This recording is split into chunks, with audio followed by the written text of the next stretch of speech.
Hello students, Delhi सल्तनत के अगले लेक्चर में तुगलक डायनेस्टी में ही आप सभी का स्वागत है। देखिए, हमने मोहम्मद बिन तुगलक तक की डिटेल्स आपको पढ़ा दी। मोहम्मद बिन तुगलक के बाद जो सबसे इंपॉर्टेंट व्यक्ति आएगा वो आएगा फिरोज शाह तुगलक। देखिए, फिरोज शाह तुगलक के समय पर दिल्ली वंश जो है वो बिल्कुल अलग तरीके से चल रहा था। यहाँ पे फिरोज शाह तुगलक जब आते हैं तो इनकी पॉलिसी एक होती है, ये चाहते थे जो नोबल हैं बस उनको प्रसन्न करा जाए। ये 2 बार कैंपेन करते हैं, दोनों बार हारते हैं।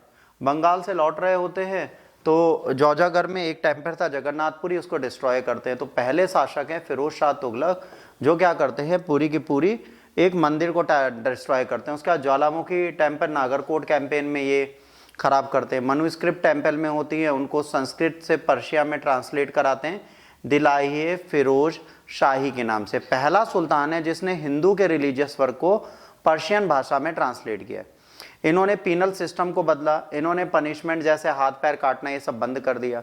एकता इन्होंने क्या किया, वंशानुगत कर दिया। मतलब इन्होंने क्या कहा, एकता सिस्टम जो है वो वंशानुगत हो जाएगा और इन्हीं के खानदान के पास रहेगा। आर्मी को भी इन्होंने वंशानुगत कर दिया। ब्राह्मणों को इन्होंने कहा कि भैया आपको भी टैक्स देना पड़ेगा। ये पहले सुल्तान थे जिन्होंने जजिया को सेपरेट किया खराज से, है ना। दीवाने बंदगन एक डिपार्टमेंट बनाया स्लेव का। कहा जाता है दुनिया भर के स्लेव इनके पास थे। इनके शौक इतने खानदानी थे कि दुनिया भर से जितने स्लेव मिलते थे, लड़के लड़कियां, सबको ही अपने दास बनाकर रखते थे। इन्होंने 36 कारखाने बनाए, रॉयल वर्कशॉप। इन्होंने एक ब्रेड बिल्डर थे, पब्लिक डिपार्टमेंट के लिए इन्होंने बहुत काम किया। जैसे इन्होंने क्या किया, हिसार, फिरोजाबाद और जौनपुर जैसे शहर इन्होंने बसाए। इसके बाद बेटा इन्होंने क्या किया, बहुत सारी कैनाल बनाई जो आज भी यूज होती हैं हरियाणा के रीजन में। तो वेस्टर्न यमुना से कैनाल निकालने का काम अंग्रेजों ने इन्हीं के बेसिस पे किया था।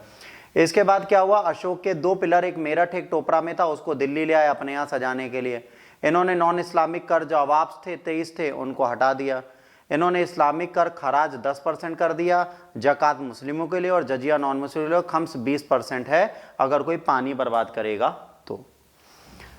Only new non Muslim tax was हक ए सर्ब इरीगेशन टैक्स, जो इन्होंने लगाया, बाकी सारे इस्लामिक कर लगाए। ये कहते थे कि स्टेट जो है वो अच्छे लोगों द्वारा ही चलाया जाता है। इन्होंने दीवाने खैरात और दीवाने सफ़ा चैरिटेबल हॉस्पिटल बनवाए, ह्यूमंस के लिए भी और जानवरों के लिए भी। अच्छा, ये करप्शन को भी बढ़ावा देते थे, बहुत अच्छे व्यक्ति थे। इन्होंने 2 कॉइन्स लगाए, एक आधा जो जीतल का आधा था, एक भीख जो जीतल का 25% था। इनके पास शेषगनी 6 जीतल और हस्तगनी 48 जीतल के नाम से करेंसी थी। इन्होंने खुद की ऑटोबायोग्राफी लिखी जिसे बोला जाता है Futuhat Firoz Shahi. After Firoz Shah Tughlaq power struggle होने लगा, नसीरुद्दीन महमूद अगले शासक बनते हैं। नसीरुद्दीन महमूद मालिक सरवार को टाइटल मलिक सर्क देते हैं और सर्की डायनेस्टी जौनपुर में आती है। नसीरुद्दीन मोहम्मद के रिजम में तैमूर इन्वेड करते हैं 1398 में। 1388 में ये मर जाते हैं, इसके बाद ये करते हैं और उसके बाद एक नई डायनेस्टी यहाँ पर जन्म लेती है 1412 में, जिसको बोलते हैं सैयद डायनेस्टी। तो अब हम लोग सैयद डायनेस्टी की बात करेंगे, पर सैयद डायनेस्टी के बाद बच्चों हम लोग करेंगे अगले लेक्चर में, और वहीं पे हम दिल्ली सल्तनत का समापन कर देंगे। उसके बाद दिल्ली सल्तनत के एडमिनिस्ट्रेशन की हम लोग बात करेंगे। तो अगर आपको ये लेक्चर अच्छा लगा तो प्लीज़ लाइक शेयर सब्सक्राइब करना ना भूलें। God bless you all, take care, जय हिंद, वंदे मातरम।